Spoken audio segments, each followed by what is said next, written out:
We have, right.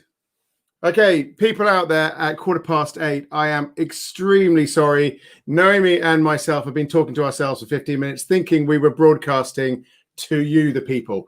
It's highly embarrassing. We think that we've been having a great conversation here when when you're not there. So thank you, Alison, for asking the question. Are you having techie problems? Because we didn't know it, but we were. So we were not live. We weren't live. Okay. Okay, we were brilliant though, Noemie. I think we were. We prepared. We know where to go now. Yes. So we have to start again. Fantastic. Right. Okay. So what should we talk about tonight, Noemie? Okay, let me think about it. Well, I think considering the weather outside, it's getting dark, it's getting cold, it's raining. So I would suggest we go to a sunshiny, warm region. And I want to get you to the Basque country. Are you up for it? What a good idea. I think that's amazing. It's lucky that I pre-prepared some nice slides for us to go along with our little presentation here, even if we're running a little late. Right. Okay. Now because as far as we're concerned, hi Angus, nice to see you. It's quite possible. I think now we should change our plan, Noemie. I think we should eat some cheese because the people out there are they want to get it on the act. No doubt they've got cheese boards in front of them, hopefully a glass of wine, maybe even a Basque or a Bern kind of a glass of wine. So let's go, change the plan, go straight to cheese. What do you want to take us to? No problem. I'm ready for it. I've got here my nice Ossau Iraty esquirou. So Ossau Iraty is a PDO variety. So we find many producers in the Basque country that will make this cheese with certain specific conditions that you won't find in other cheese. So there is what we call the cahier des charges, the list of criteria that the producer needs to stick to make this cheese. You can't call an Ossau Iraty if you don't do it in any other space of France or of the world. And what I've got here with me is literally the best cheese of the world 2018 from the World Cheese Contest in America and Wisconsin in 2018. Right. So it's the esquirou. And esquirou is really gathering the whole characteristic with even more intensity and some very nice subtleties that we're going to talk about.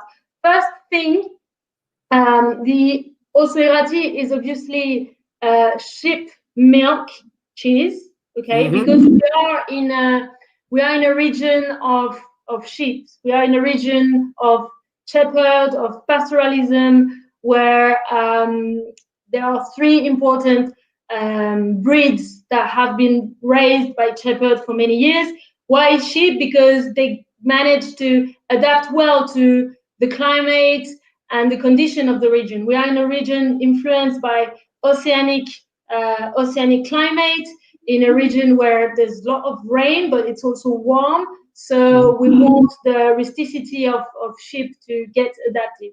And that's how we got to get nice hard cheese with sheep milk. Yes.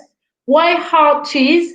Again, sheep milk can only be produced during 6 months of the year, because the sheep will be milked from December to June, no much more than that. And we need to make a cheese that will last the rest of the year. And we need as well to get cheese from the mountains that we can bring back to the valleys. So that's where the hard technology was created, was used. And this is a cheese where we're gonna cook the curd and we're gonna press it so it can last longer. So without expecting more in terms of sensory analysis of this cheese, you can see the color. I think you have it too. It's quite a yellow, intense color. And this is Well, I'm due not sure to I agree. the 6 months of maturation. I think it's got a whiteness to it. I mean, it's nothing like as yellow as cheddar, for instance. It's a. Yeah, so yeah, you're right. But for a sheep milk, sheep is generally quite cream color. So for a sheep milk, it's quite yellowy. And why? Because 6 months of maturation will intensify the grass yellow color. Yeah. And also, you find two type of Ossau Iraty. You find the big wheels of 4 kilos, or you find this specifically for the Esquirou, it's only 2.5 kilos. So by having a smaller wheel, we're gonna make the maturation more intense, and then the color more intense as well. And that's also why you can see almost brown color under the rind. Yeah, for me, it's an indication of a good quality Ossau Iraty is to get that brown, intense rind development, and it doesn't lock in the flavor. That would be too simplistic, but I feel that it's an indication that the flavor has arrived. I mean, sheep's milk, for my take, when it's young, can be quite dull. It's quite fatty. It's quite white. The flavors are. It really needs age to bring about the best it can be. Yeah, I agree. I absolutely agree. And actually, in the nose, as you smell the cheese, you can find this farmyardy, very strong sheep and sharp notes, can't you? You're also getting notes of dry hay. Yeah. And there's a bit of the milking parlor there too. Yeah.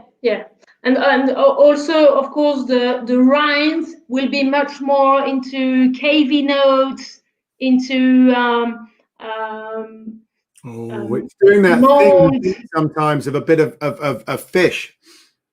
Yeah, as well. Yeah. Yeah, and I can feel fresh grass. Fresh grass just recently cut. But that's what is interesting when you then try the cheese, and I'm gonna make some jealous here. So once you've passed the nose step and you eat the cheese, this is where the cheese is gonna open completely. So on the palate, there is a sweetness that will make the intensity of the farmyard notes get lighter. And by chewing the cheese, you will release some aromatic notes, more like toasted universe. So I've got some caramel, some chocolate. What were you saying? Roasted notes. Roasted notes. Okay. Yeah. Thank you. Yeah, caramel, chocolate. This cheese for me is pure chocolate. It's really into this rich, strong roasted character that you can find. Also, we are here in a cheese that's been produced 6 months earlier, so it's almost the best time to have this cheese, because we want a nice maturation to enhance the flavors, and by enhancing, they're gonna develop flavors more like fruity flavors, kind of ripened fruit, perhaps ripened peach or apricot. You will find it in older cheese. So tell me, what is a good age for a cheese like this? Where do you find it at? I have quite strong views about this, but I'll let you go first. For me, the 6 months are a critical time for the Ossau Iraty. Now, again, it will depend on what is the size of your cheese, what is the recipe. There are some regulation, but there's also the hand of the cheesemaker. Obviously, that will make the difference. But for me, an Ossau Iraty will start to get its identity after 6 months. When it's too young, I will get more of a raw sheep character, rather than all the subtle flavors that we've mentioned. Another thing that you'll develop with 6 months is these crystals, this tyrosine or small peptide, small protein crystals, and that will give very slight crunchiness that you can't really get much before. I did a tasting on this with a different cheese maker, and it was interesting. He had a pasteurized and an unpasteurized. Now, obviously, the conventional thing that you want to age a pasteurized cheese less long than an unpasteurized cheese. But what he was doing was washing the outside with, continually washing as part of the wash with a bacteria wash. So he was introducing a bacteria wash into the outside, and the unpasteurized cheese peaked at around 12 months. Sorry, the pasteurized cheese peaked around 12 months, and the unpasteurized cheese peaked at around 7 months. And the pasteurized cheese outperformed consistently in competition and that kind of thing. And I think it goes to show that the way that you introduce complexity by using a bacterial wash, they're bringing flavor in a different method and produced a really interesting outcome. And as an Ossau Iraty, it's one of the reasons I think it's such an amazing cheese. It's got other ways. It's got other ways of introducing flavor. Yeah, absolutely. And actually, it's good that you mentioned it, but because in Ossau Iraty you have two styles. You have the dry brushing of the cheese. So in dry atmosphere, dry condition, which is the case of the esquirou, or you have the brine washing, where the brine washing actually. Yeah. So it's the difference between brushing the cheese and washing the cheese. And that's obviously as well going to make a difference in the intensity of the heart of the cheese. Now, I want to draw attention. I don't know if you can see that. Can you see an indent in that little corner of the top there? So the way that they mark these the cheesemaker marks the cheeses, he has these little I don't know what you would call them, medallions or brands, so they press them into the top of the cheese when they're making the cheese. And the reason they do this, apart from to get a bit of brand action so people recognize and follow their cheese, but I'm right in saying, Noemie, that these cheeses will be matured not by the cheesemaker, but by some sort of affineur in one of the villages of the Pyrenees. And my understanding is in the old days, these cheesemakers would be up in the hills all the time. They don't have the environment. They're not static enough to take their cheeses with them. So a cousin or an aunt or somebody in the village would look after the cheeses and bring them on, get them to the age, and often sell them and then take it from there. Absolutely. And also because to do one of these cheese, you need 10 times the weight in liters. So a 2 kilo wheel is at least 20 liters of milk. If you want to do 100, 200 wheels, you will need lots of herds. So that's why the cooperative system is gathering milk, producing milk together, and then bringing it together from different herds to the affineur. And if you don't gather, if you don't cooperate, it's very hard to work out in this style of cheese and with sheep milk.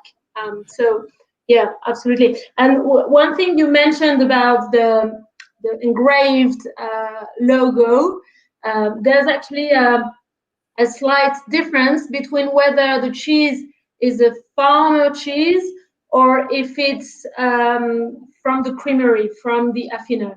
If it's a farmer cheese, so if it's made directly from the farm, you will have a full face of the sheep. But if it's from a creamery, it's just the profile of the sheep. So it's a way to know as well. Yeah. That is cool. Okay, I'll be checking my sheep's profile and all the cheeses from now on. Right. Yeah, so let's have a look at some of those sheep. We've got some images for us. Let's have a look at this. So yes. For people who want to know where we are in France. We can clearly see the Basque country in the bottom left-hand corner. It's the sort of French equivalent of Cornwall. And this is sort of closer look. I never thought about it like that, but let's say it's a kind of Cornwall. Yeah, so you can see very well the two capital, very emblematic city of the Basque Country in France, Biarritz and Bayonne. Bayonne, where the famous ham Bayonne is from, and also you have just in the feet of the Pyrenees, Saint-Jean-Pied-de-Port. Saint-Jean-Pied-de-Port is the actual starting point of Saint-Jacques-de-Compostelle path. So for religious people, it's a very important city.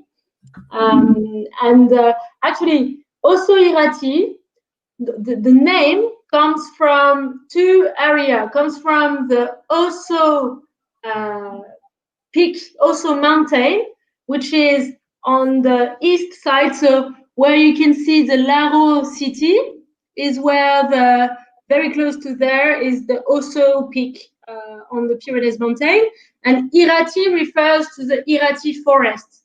And because there actually are different regions, we have the Pays Basque on the western side, and on the eastern side, it's the Béarn.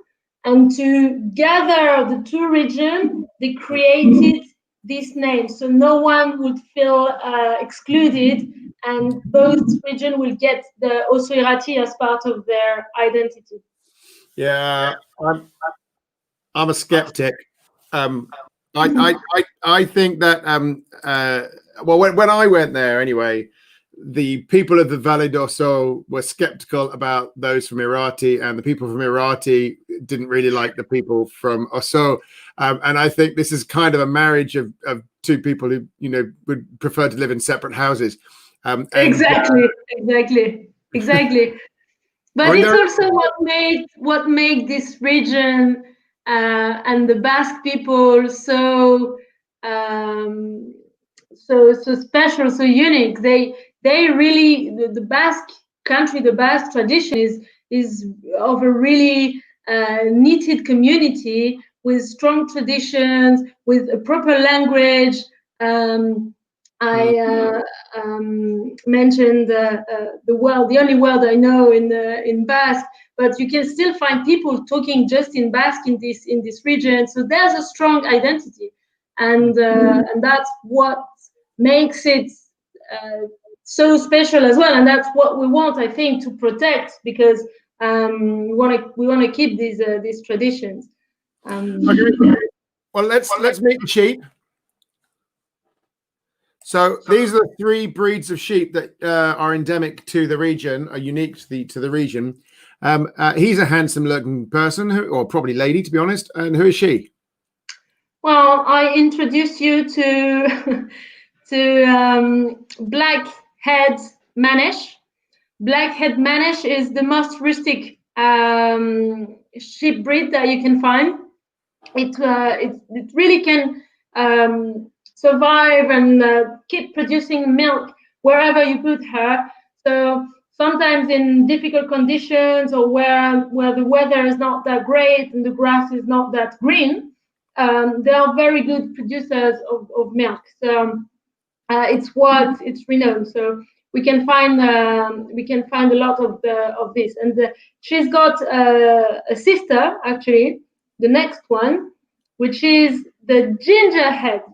And gingerhead remind her as the princess, okay? Because it's completely opposite. She does not want any difficulty. She barely tolerates the rough mountain area, but she's a great milk producer. So generally, she's in the biggest proportion in the herd. So who's that? And yeah, and the cousin, this is the Basque-Béarnaise. So Basque-Béarnaise, I would say it's in between both. It's a very good walker. She's very well adapted to long walking journey, and she will produce a nice amount of milk as well. So we have to bear in mind that these animals in this region will graze 2/3 of the year. So it's quite a lot of time outside. So they are overall, all of them very rustic, and they've been raised for hundreds of years. So the genetic have been developed for managing and adapted to this area. They like taking pictures as well. Yeah. Okay, so that brings us to our last cheese. Now, you've talking about the great heritage of this region. They've been making this cheese, and the sheep are bred into it. But this is the Bleu de Basque, which is frankly a babe in arms. Exactly. This is your piece is nice because you can see actually the real vertical stripes in the cheese, and that shows very well that it's a region. Let's face it, it's a region of hard cheeses. It's not a blue cheese region. It's a region where we press the cheese and we keep them for long time. And as we have the Ossau Iraty or the Esquirou style, we can find other style, most known under the name of Tom des Pyrénées. And I think not before 2001, some cheesemakers decided to diversify and to try and incorporate the blue mold into the cheese. And this is where the Bleu de Basque were born. So basically, we will maintain the cooking of the curd, the pressing. We will drain properly the cheese as we do for Ossau Iraty. We will have more moisture into the cheese. Why? Because we then will then want to develop the mold. So don't take me wrong, we have to put the mold from the very beginning. So as you do for Roquefort or Stilton, the mold is inserted in the milk, but you will then perforate it as you do for blue cheese production, and then allow the mold to develop from the center to the rind. And this is a very light color roll.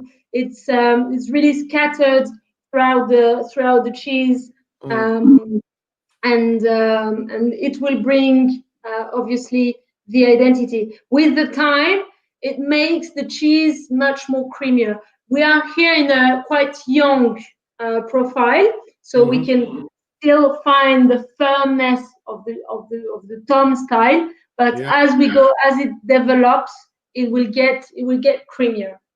I mean, I don't think this is all are made like this, but you can see from this one that the holes, the lines have been pierced from the top. I don't know if you can see the needling pierced there, but it does not appear to have been pierced from the bottom. Is that typical of the cheese or just the cheesemaker? It's the cheesemaker. It's the cheesemaker. Every cheesemaker will have its own recipe, and the perforation of the cheese is part of the recipe. It's really part of the recipe. So it's almost like you've got two cheeses going on here. At the top, we've got the vertical strong lines, and then that peppering that is more towards the bottom, where you've got the mold is increasing amongst the cracks and the crevices of the cheese itself. Very, very different types of molding up there. When I opened this today, the mold was not there. It was just a fraction paleness, and it had died right back. In just a couple of hours, and the mold springs back into life and comes into the cheese. So I'm guessing now, for reasons that are slightly disappointing, I'm on a no cheese week, which happens periodically. But I'm guessing that by the time I get to this cheese next week and can tuck back into it, we will see much more mold in the cheese, breaking open that curd, making it tasty. Very exciting. Yeah, that's true. That's so true. Same. I think we woke up the mold. Yeah. So now I believe that you've got a treat for us on the cooking recipe for. Go on, do one of your demos, Noemie. I want to see you. So I want to see you wield your culinary skills. I think I'm very happy to find simple things to do with great ingredients. So that's my signature. So one element, we talked about traditions, we talked about the Basque character. We didn't mention, I think, the Espelette pepper, which is a very typical ingredients in there. So again, we talked about the climate, the area. It will give flavor just in between the spiciness and the sweetness. So it's got very unique identity. It's a PDO as well, PDO product, Espelette pepper. And the Basque will use it, will generally leave it dry on the front of their house. You will find series of channels of Espelette pepper. It will dry, and then they will make it powder to make proper pepper, or also, and this is what I've done here.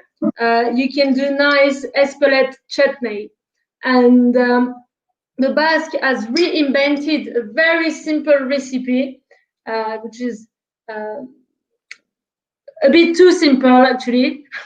So everyone's got something like that. This is a cheese toaster that will go to the oven straight away. So you use some fresh bread. We will get our Ossau Iraty slices that I pre-cut it, that I will put on top of the bread. And then we will place our Espelette